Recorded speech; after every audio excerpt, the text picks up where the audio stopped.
Vamos a empezar a estudiar el pensamiento de Platón. Como ustedes habrán visto ya, es un personaje de primera importancia en muchos sentidos. Quizás para algunos se considera el verdadero fundador de la filosofía, sobre todo la filosofía como escritura, aunque más de la filosofía como literatura, pero en el sentido más amplio posible. En la antigüedad es de los filósofos, sin duda, el que más fue leído, el que más fue comentado, criticado, de una manera confrontado, pero sin duda es el personaje, digamos, que produce en esta época más reacciones. Él, veremos que en realidad no se llamaba Platón, sino Aristóteles, y en esta lección vamos a estudiar su vida, su obra y algunas consideraciones sobre bibliografía relativa a él, interpretaciones, alternativas muy generales sobre lo que significa la obra de Platón. En esta imagen nos deja Rafael Sanzio una idea bien clara. Platón parece estar poniendo atención a lo que trasciende. El que está al lado es Aristóteles, su gran discípulo, y más bien ese parece estar diciendo que mire hacia abajo, con cierta prudencia.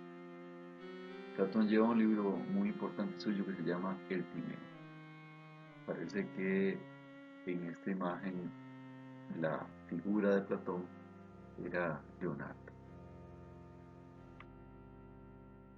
Veamos algunos elementos biográficos, primero muy generales para que tengan una idea de nuestro personaje. Nace en, eso la fecha es exacta, porque está establecida históricamente sobre todo por los neoplatónicos que dijeron que era el 7 de abril del 327, algunos dicen es 328. En cualquier caso, se trata de la Olimpiada 88. Cuando decimos Olimpiada, ya saben que son 4 años de distancia entre una Olimpiada y la otra. Entonces a veces cuesta calcular el tiempo. Muere en la Olimpiada 108 en 347, o sea, vive 80 años. Es hijo de un descendiente de Codro, quien habría sido el último rey de Atenas. El papá se llamaba Aristón y la mamá Perictione, quien era familia, ya en descendencia bien lejos, de Solón, el fundador moral de la ciudad de Atenas. Es decir, se trata de un personaje de alcurnia desde el punto de vista de su árbol genealógico. La mamá se casó luego con Pirilampes, quien era cercano a Pericles, y de Pirilampes nacen otros hijos. Es sobrino de Critias, uno de los 30 tiranos, ya nos hemos referido a él, y es además primo de Cármides, que es otro de los 30 tiranos. Recuerden que los tiranos estos eran pro-espartanos, lo cual hace que la familia de Platón, después de que pierden los tiranos su poder, que duró poco por Nietzsche, entonces las familias que los apoyaron sin duda sufrieron consecuencias. Sus hermanos mayores son Glaucomia de Manto, que son personajes de la República, y es hermano mayor de Otone, quien es la mamá de Espeusipo. Espeusipo será quien se encargará, luego de la muerte de Platón, de la academia, su escuela. Y es medio hermano de Antifonte, hijo de Pirilampes y Pirictione. Antifonte no se dedicó a la filosofía, parece que se dedicó a los caballos. De él sabemos porque aparece en el Parménides, un diálogo muy importante de nuestro pensador.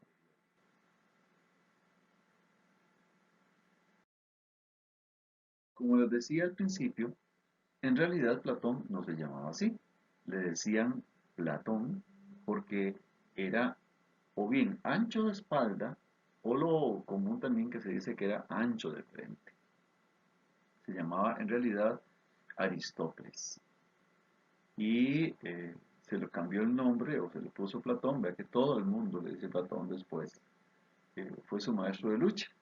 Esta es la escultura más reconocida que se tiene sobre Platón. Es muy curioso que desde el principio se hable solo de Platón. Él mismo se menciona así como Platón, nunca se menciona como Aristóteles. Y además, Aristóteles, por ejemplo, lo mencionan siempre como Platón y los platonistas a sus seguidores. Sobre su vida sabemos muy poco, en la primera época, por lo menos. Eh, Le tocó vivir, eso sí, una época muy difícil para Atenas. Recuerden que el año 327 ya es el acabado el gobierno de Pericles y viene el declive de Atenas. Para esta época tenemos todavía en funciones la democracia, pero hay gravísimos problemas en el sistema, al punto de que se han cometido barbaridades.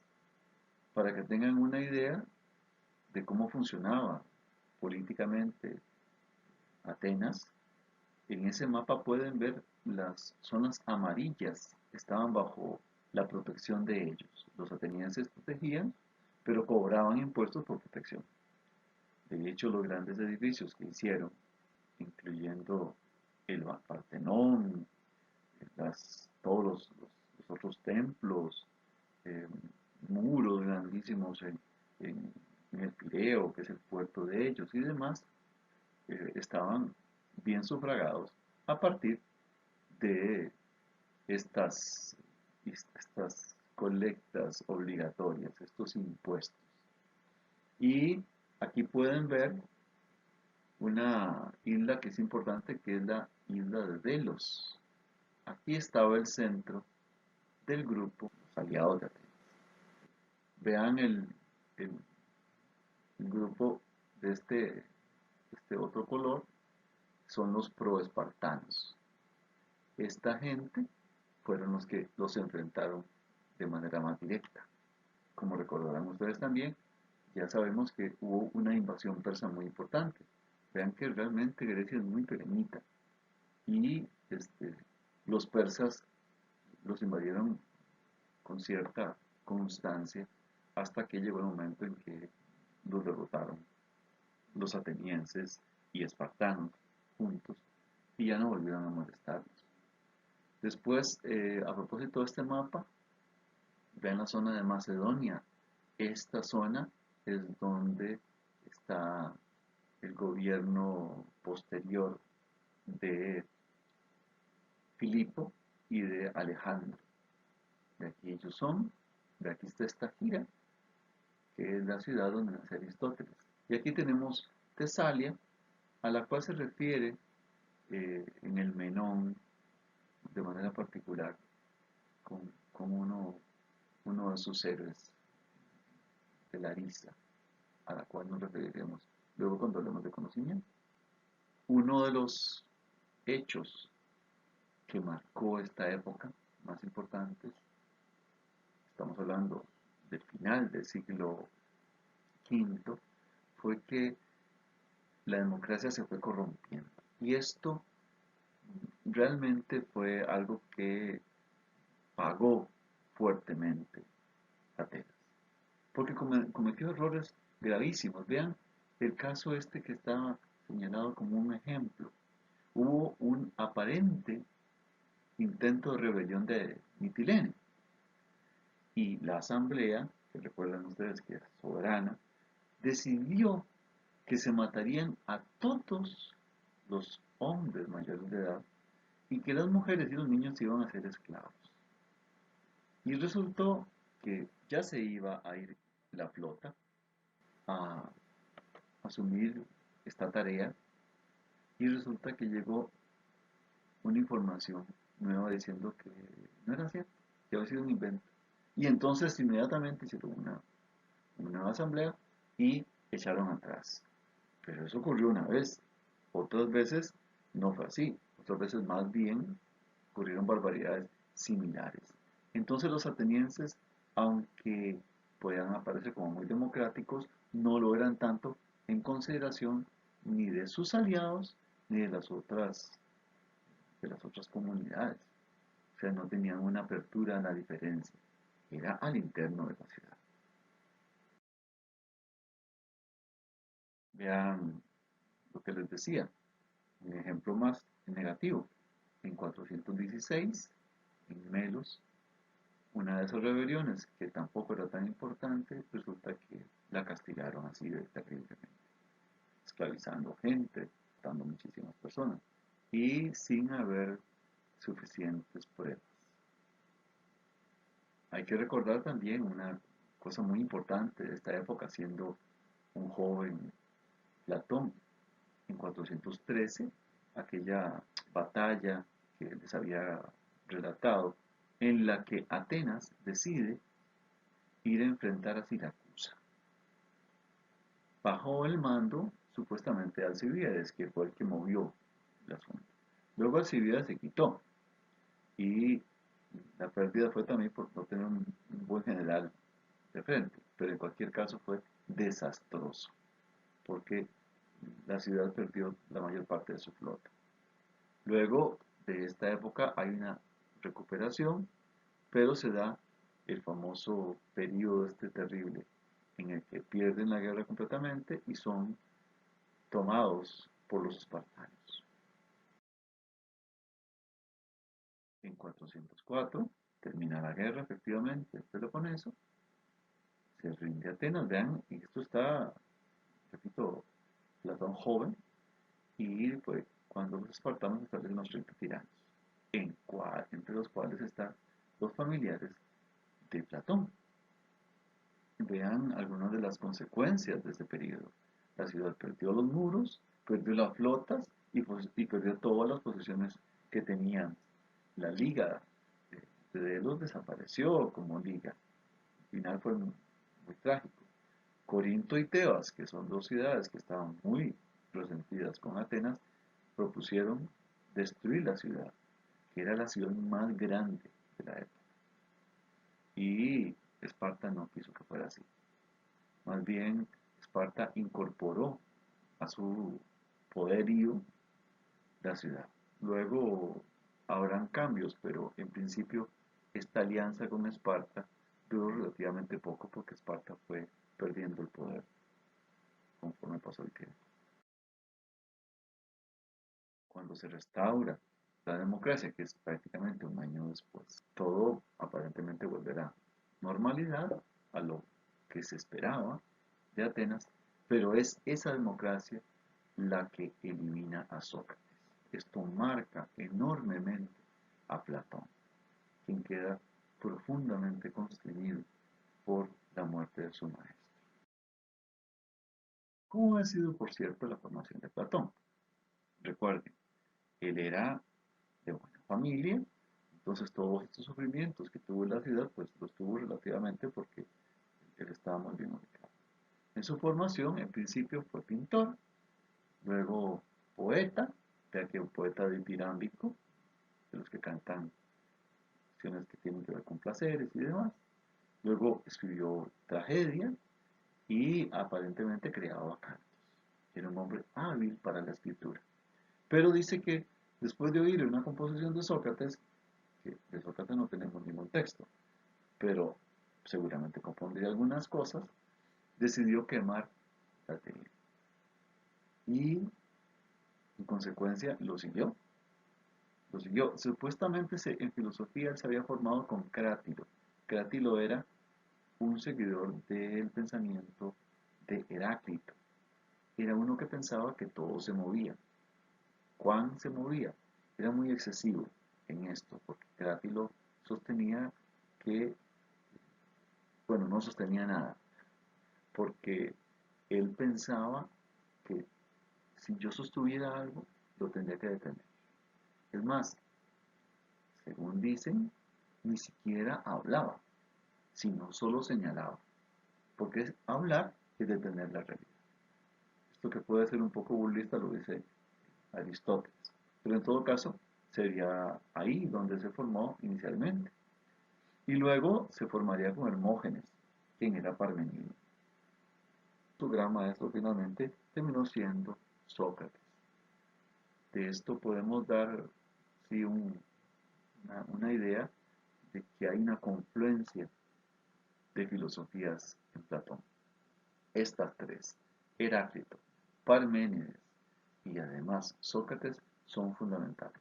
Luego entrarán los pitagóricos. Valga hacer un señalamiento. Él habría participado en batallas, o sea, habría sido como cualquiera de los otros atenienses que tenía que sumarse, y en principio lo hizo con valor, en estas batallas en Corinto, en Delión y en Tanagra. Recuérdense que los atenienses siempre asumían un valor fundamental de los hoplitas, que son estos guerreros que corresponderían, digamos ahora, a lo que suele considerarse pues una armada. Lo cierto es que Platón, ya siendo adulto, en principio una persona ya seguidora de Sócrates, después de que muere Sócrates, decide hacer una memoria de Sócrates y tiempo después no siente que su estancia en Atenas sea la más adecuada y decide viajar a Siracusa. Sabemos que ese viaje fue en el año 387.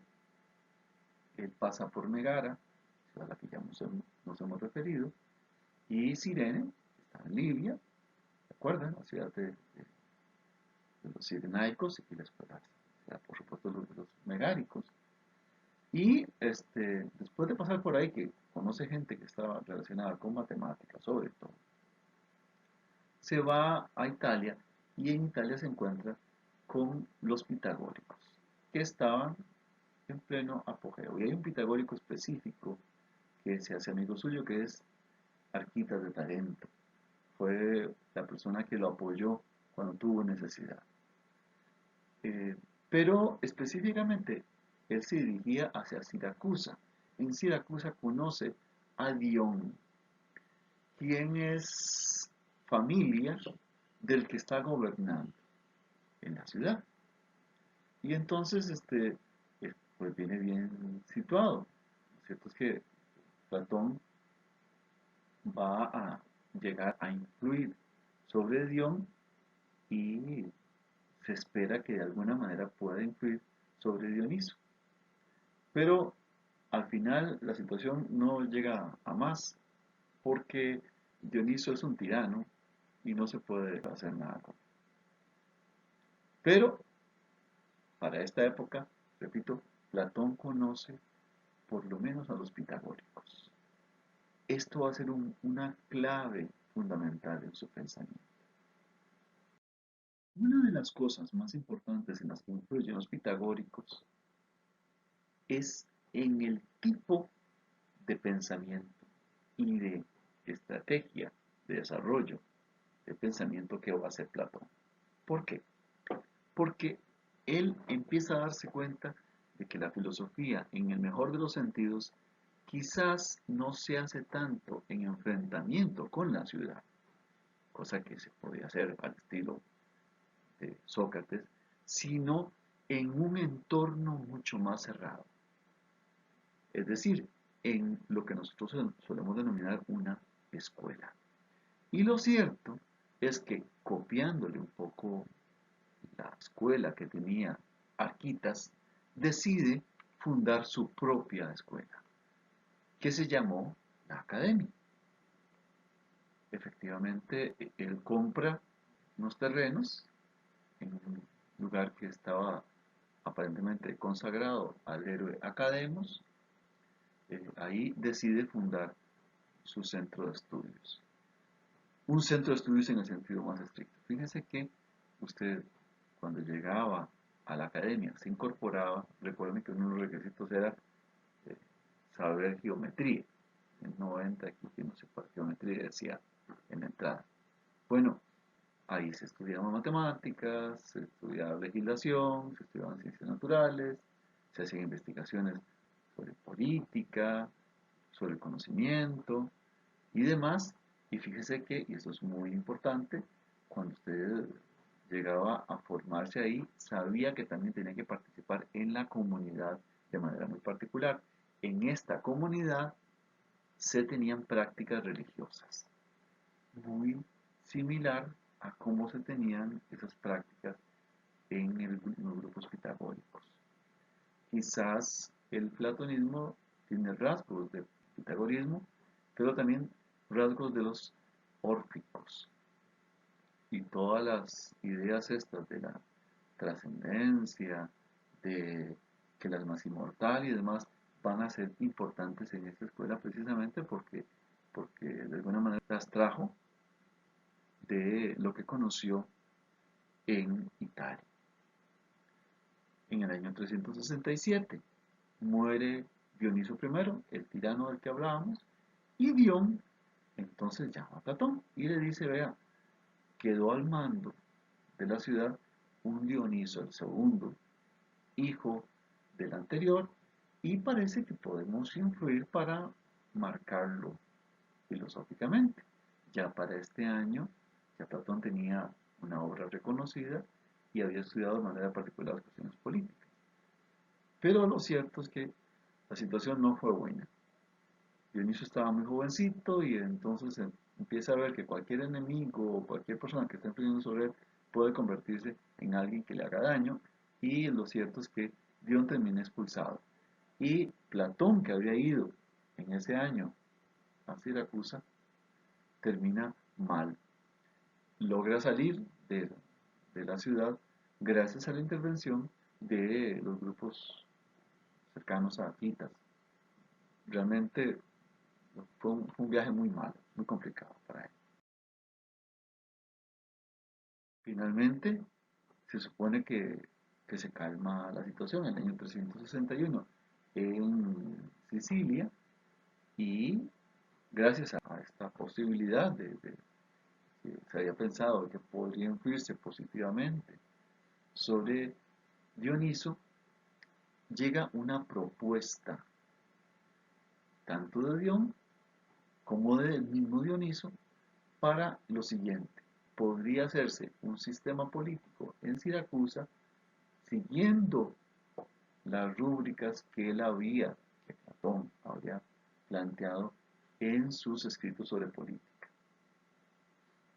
Platón llega a Siracusa y queda muy bien, en principio todo muy bien, pero luego se da cuenta de que en realidad Dioniso lo que quiere es ponerlo como una figura de apoyo para popularizarse él, para ganar réditos, para aparecer como un propulsor de la cultura y la filosofía, el conocimiento. Fíjense que Dioniso más bien se convierte en un tirano peor que el padre. Se apropia de los bienes de Dion, el gran amigo de Platón, y finalmente los vende, y por supuesto le va mal a Dion. Vean que Dion incluso hizo después una expedición para vengar de su situación y muere en ese proceso. Platón apenas logra escapar, pero realmente es como el último de sus viajes. Ya no volvería más a esta zona. Vean que son estos tres viajes los que marcan un poco su vida ya de mayor. En el año 347, les dije a los 80 años, muere, eh, y asume la escuela Espeusipo. Déjenme nada más decirles que esta fotografía es de la academia, como está más o menos en la actualidad. Bueno, esto hace unos años. Hay que decir que los restos no están bien cuidados y creo que faltan ahí excavaciones. Se han hecho algunos estudios sobre cómo serían las estructuras y no era nada particular, pero sí por lo menos Sabemos que era un centro muy grande y en la actualidad es un parque como una palestra, es un parque para hacer ejercicios y demás. Pero repito que ya no tiene nada que ver con la antigua academia. Conforme con su capacidad como escritor, que ya habíamos dicho que había sido poeta, escritor importante, digamos, inicialmente, pese a que había quemado sus obras, Platón se constituirá en efectivamente el más importante escritor de filosofía de su época. De su obra, nosotros tenemos una división común de 5 partes. Un periodo que llamamos socrático, un periodo de transición, un periodo de madurez, un periodo crítico y el periodo de vejez. Cada uno va a ser expresiones muy diferentes. Casi podríamos decir que va evolucionando de manera sostenida. Claro que va, digamos que madurando sus obras, pero a veces hay una ruptura significativa entre una cosa que dice en un periodo como, por ejemplo, en el de madurez y luego en el periodo crítico. Son muy diferentes algunas de las doctrinas.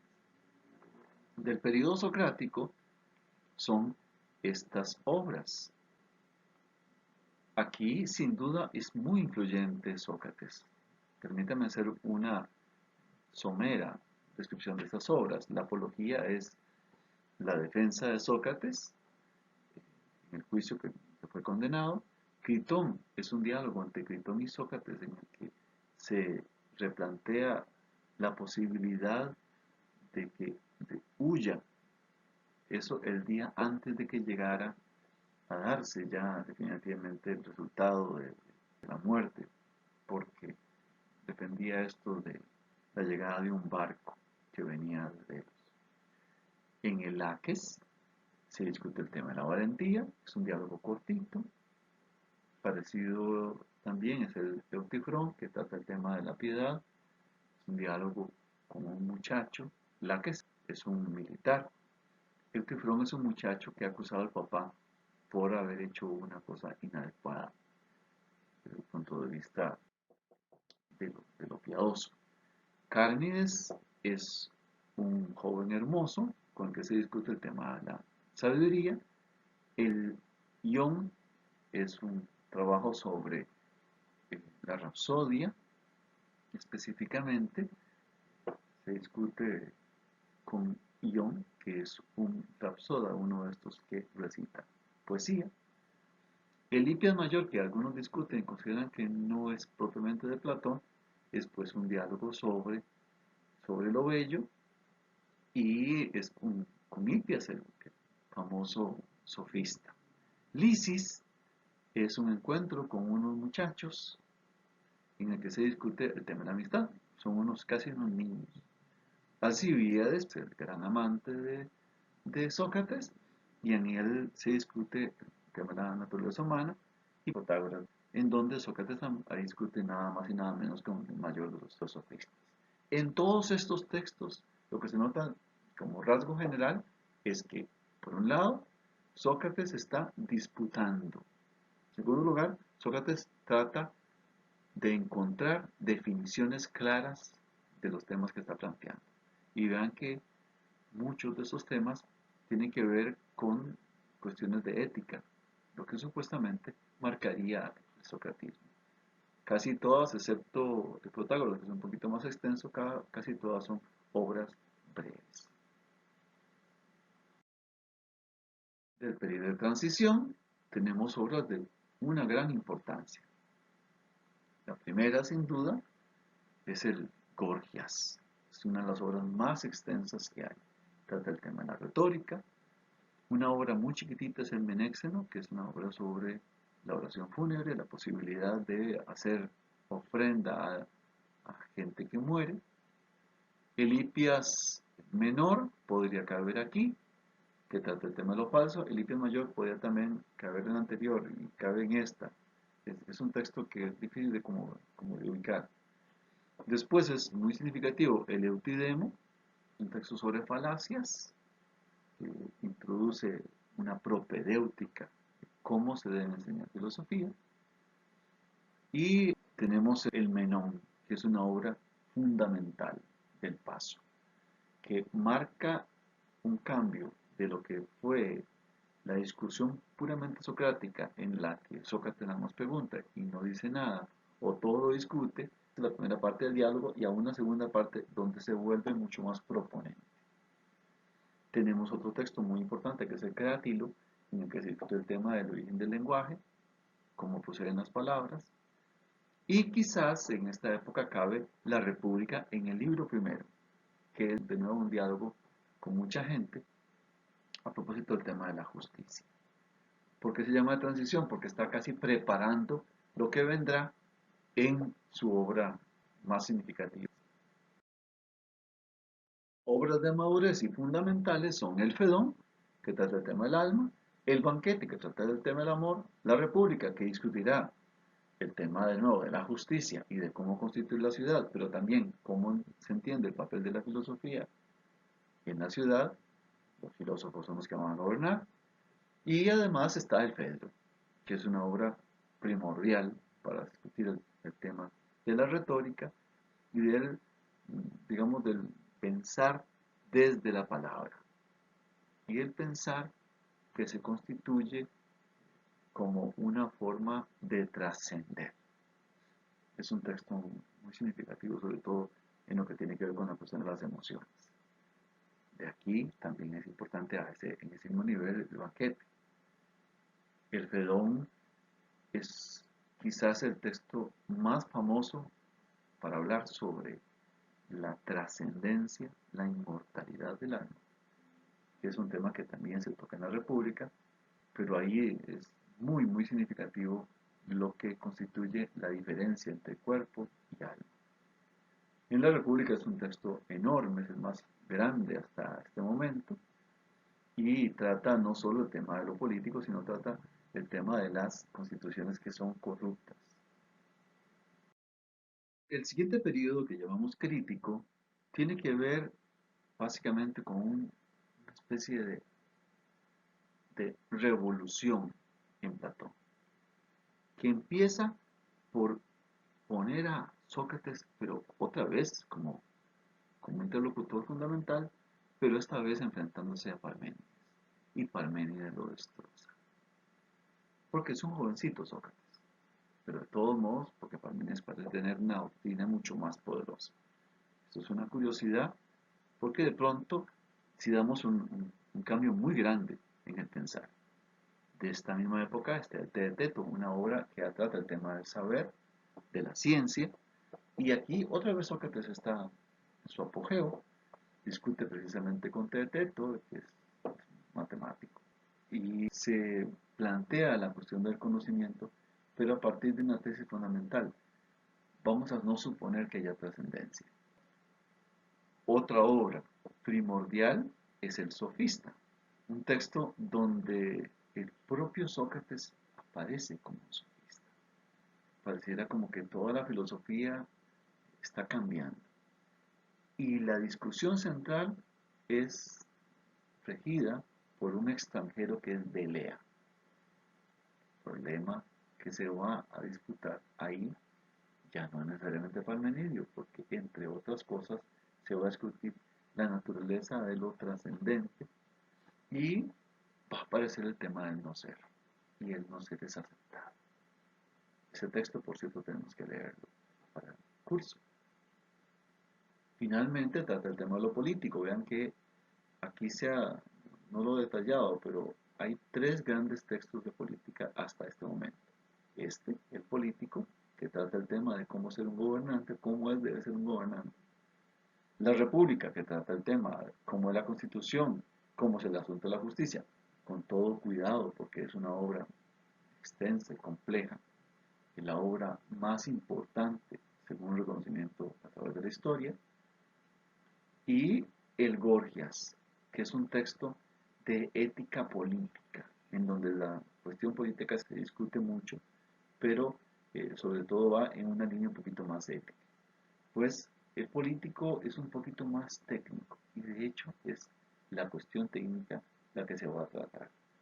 Hay un cambio, digamos que eh, antes uno podría en la República decir que el mejor gobernante tendría que ser un filósofo. En el político ya no necesariamente tiene que ser. Tiene que ser un buen consejo, un buen técnico, que sepa manejar los hilos de lo político.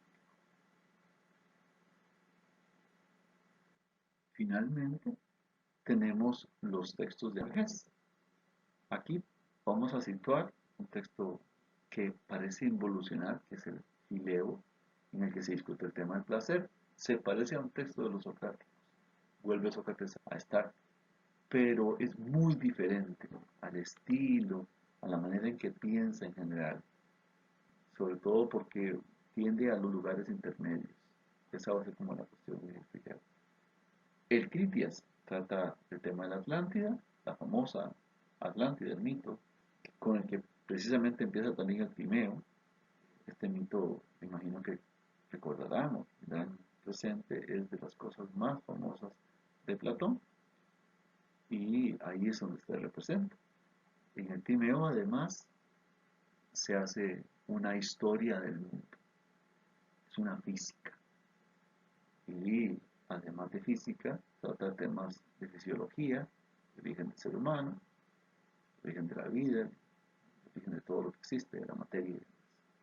Ese es un texto que ya tiene en su primera parte una forma de diálogo. Hasta ahora se han escrito solamente diálogos. Y después se convierte en una exposición del propio Timeo, exposición cuidadosa de estos temas relativos a la naturaleza. Timeo es un pitagórico. Quizás la influencia del pitagorismo se nota sobre todo por la estructuración que hace de la naturaleza humana y la naturaleza del año. El texto más grande de Platón es Las Leyes, un estudio, digámoslo así, es otra vez un diálogo de nuevo, pero es un estudio de tres modelos distintos: el de Creta, el de Esparta y digamos que el ateniense. Y se va a tratar de fundar una nueva ciudad que se llamaría Magnesia, o la ciudad de los magnesios. Estaría en Creta precisamente y sería una ciudad con todos los detalles. Fíjense que ese texto incluye código penal, código civil, tiene todos los elementos que tienen que ver con las magistraturas. Es un texto muy, muy detallado y sin duda el más grande. Son 12 libros en que está dividido. Todavía nos queda al final el Epinomis, que es un texto de esos que se considera que podría no estar dentro de las obras, que posiblemente sea de los falsos. Y ahí trata el tema de la filosofía, muy desde la perspectiva de la trascendencia. Nos resta mencionar las cartas. De las cartas hay, casi todas son dudosas, pero hay una que es reconocida como la más importante, que es la carta séptima. En esta se cuenta la vida de Platón. Por eso la conocemos, gracias a esa carta. Es un texto bastante largo y él propone ahí qué ha entendido él por filosofía. Ahora, punto fundamental, un poco para cerrar esta idea de las obras de Platón. Son muchas y evolucionan mucho.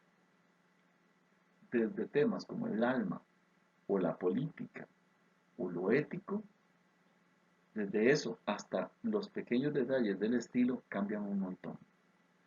Y podemos decir que esos años de escritor fueron pasando y no en vano. Fue cada vez mucho más complicado. Su obra hay que leerla completa. Si no la has leído todavía, hay que empezar, hay que entusiasmarse con alguna. Casi siempre se empieza por la apología.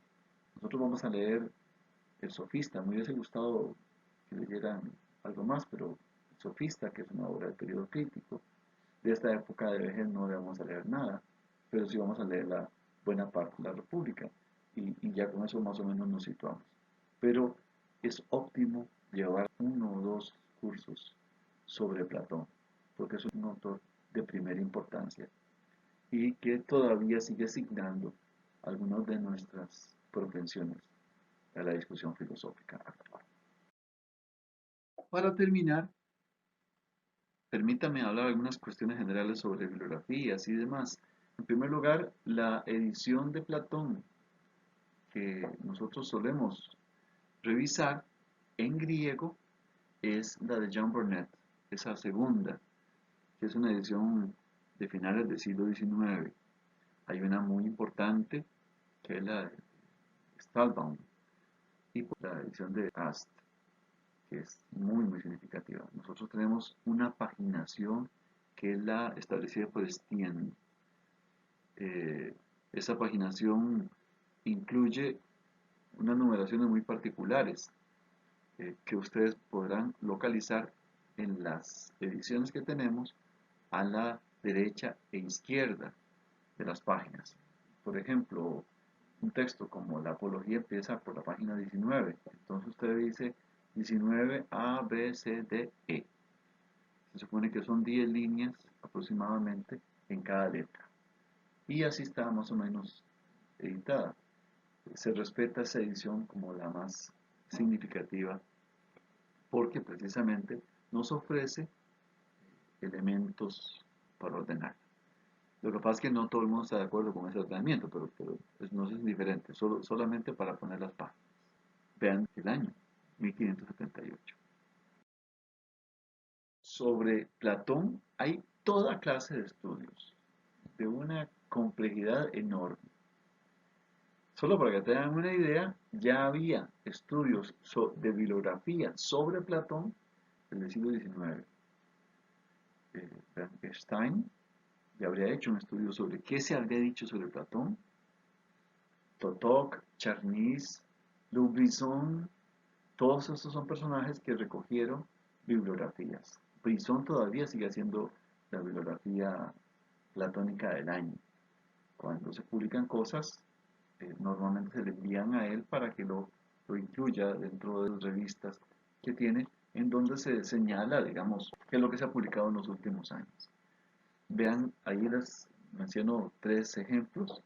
Hay una gran cantidad de textos sobre Platón, cosa abrumadora. En la actualidad existe una Sociedad Internacional de Platonistas que se reúne cada 3 años, 3 o 4 años, y algunas veces tiene también congresos intermedios y que es una sociedad que tiene gente en todo el mundo. Hay desde chinos, japoneses, norteamericanos, australianos, todos los continentes tienen representación. Esta sociedad inició en México, pero ha pasado por muy diferentes lugares. La Sociedad Internacional lleva también una colección importante de textos sobre Platón. ¿Cuántos se producen sobre Platón? Son una cantidad ingente de textos. Es casi incontable. Lo que aproximadamente por año se puede producir, se calcula que son como unas 2000 publicaciones anuales sobre Platón. Casi todos los que trabajamos Antigua algo hacemos y mucha gente nos dedicamos de manera especial a Platón. ¿Cuáles son las traducciones que más se usan? Yo les voy a mencionar algunas que están en español. La de Gredos, la de la UNAM, la de la UDEVA, la de Losada. Quizás son como más conocidas. No menciono aquí, pero es muy importante la de Alianza y la del Instituto de Estudios Políticos Español. Esas son obras que incluso fueron bilingües. En francés, la de Barletta, en italiano Rusconi, la Terza, Bompiani, y por supuesto Cambridge Press y Oxford Press en inglés. Nosotros vamos a usar básicamente la de Gredos, pero ustedes pueden consultar casi la que quieran. ¿Qué es lo más recomendable? Bueno, algunos tienen facilidad para leer inglés, pues pueden leer las ediciones de Cambridge.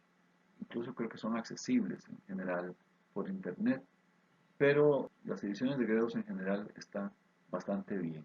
Si quieren comprar, pueden ser una buena alternativa adquirir las ediciones de Alianza Editorial, que no son muy grandes y no son tan caras. Son un poco más baratas que las de Gredos, pero las de Gredos ahora están accesibles en versiones, digamos, con con un valor menor. En cualquier caso, sobre Platón hay muchísimo, casi cualquier idioma ha sido traducido. Y así terminamos pues de hablar sobre la obra y la vida de Platón. Déjenme sí recomendarles que en las siguientes clases pongan buena atención y sigan con mucho cuidado la lectura. No es un autor fácil. Solo una notita. Muchas veces se está riendo del lector. Entonces, a veces no se le puede tomar tan en serio. Por eso es un poquito difícil de leer.